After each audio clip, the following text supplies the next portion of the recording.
Okay, this is a short video in how to fit a turbo core to the actual turbo unit.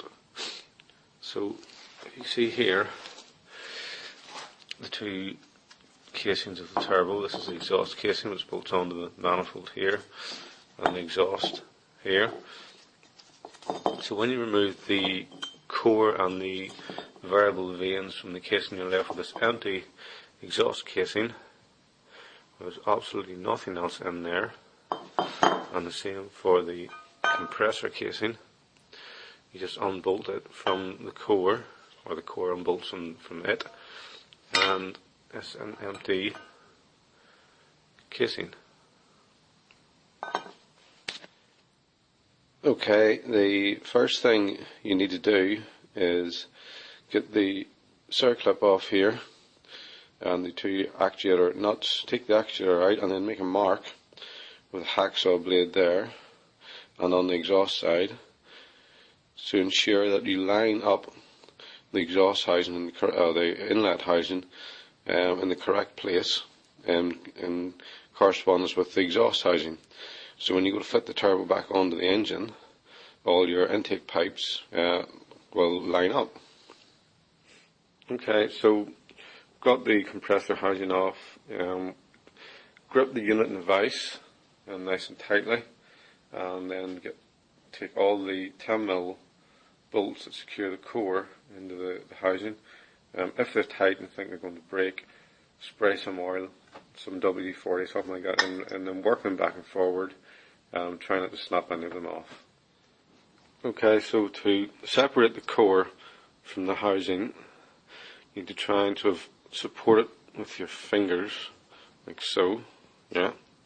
Take it out of the vise and support it with your fingers, and then you want to get a good precision hammer, and you're going to crack it sort of here, and on the other side somewhere, like there maybe, back and forward, supporting it with your fingers, because if you support it with your fingers, you're using the weight of the whole manifold to sort of pull down on the core as you hit it. Obviously hold it over the bench or something somewhere here until the whole thing just drops out. It can be quite tight, so if you work it back and forward, just hitting it each side, it will come out. Okay, so we've got the core out of the housing, and we're left with the variable vanes. And we can see here how the whole thing sort of moves back and forward. See the vanes open and then closed. Okay. So what we'll do is we're going to take the vanes out of the housing, and then we're going to rebuild it. So to get the vanes out, obviously there's 3 small bolts holding them in.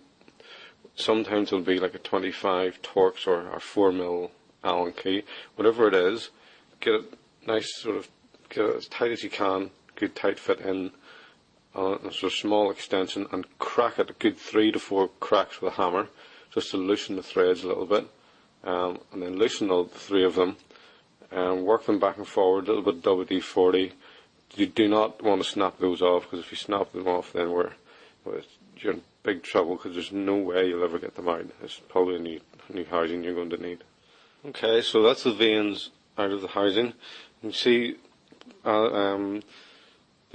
this particular one has what's called a base plate for the vanes to sit onto.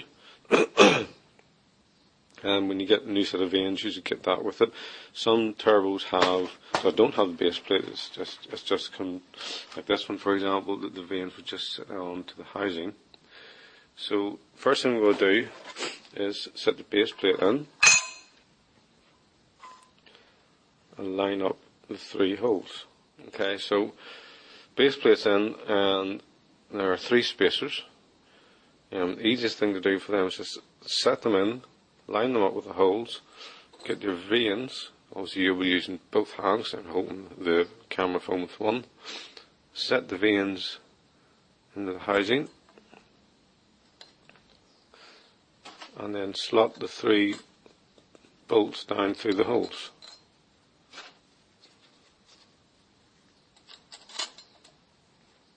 Okay, so vanes are in, and all three bolts are tightened up. Then the first thing you need to do is put the operating ring on. If you notice the slot, the bigger slot will always line up with the locating hole which locates the core. So just set it on roughly for now. Don't try and slot it into place yet, because you need to insert the rollers and pins. Little roller, and slot the pin through the roller first, and try and slot in at a bit of an angle, and then try and slot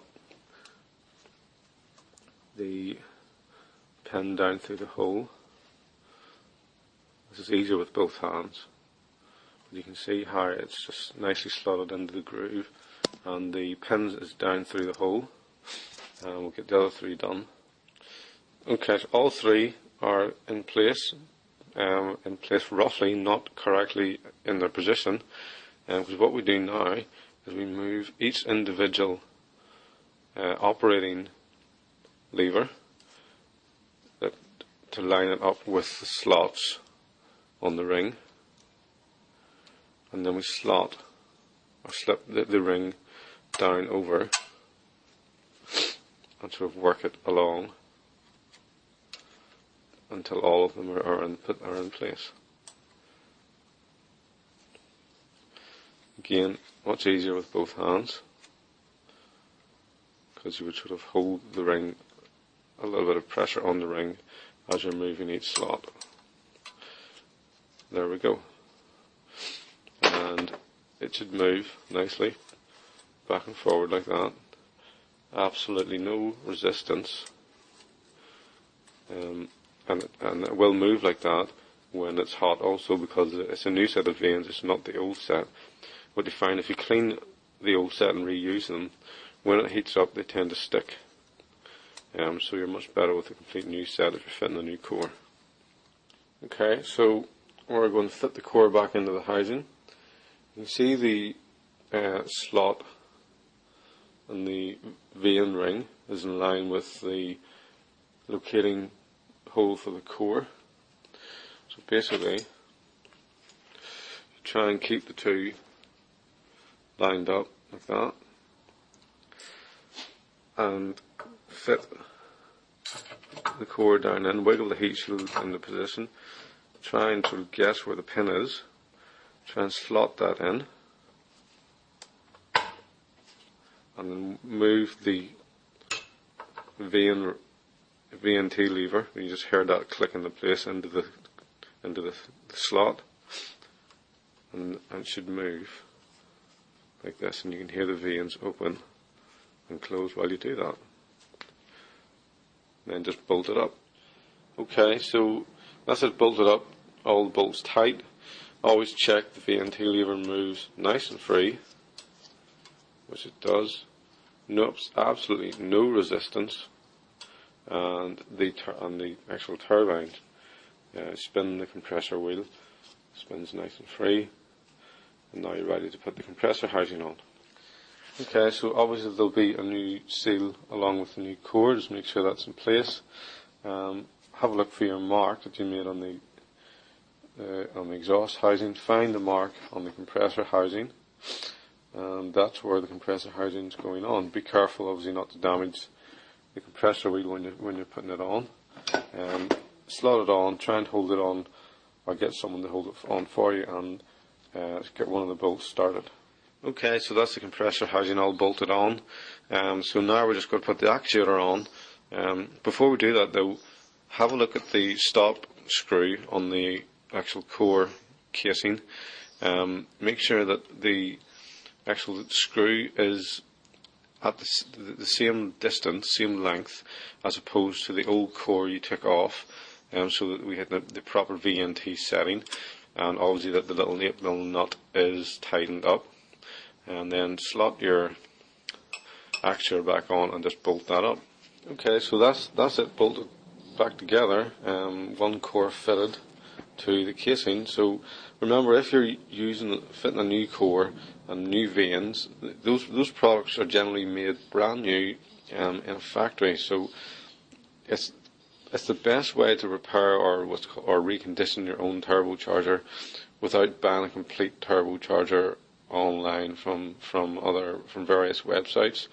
Because as we said before, there's nothing in the casings once you unbolt the core and the vanes. They're just empty housings. So the moving parts is the core and the variable vanes.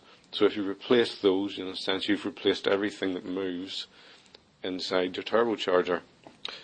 So fit it back to that's it ready to be fitted back to the engine. Good engine flush, good quality oil and filter change, and it should be good to go. Thanks for watching this video, and I hope it was useful.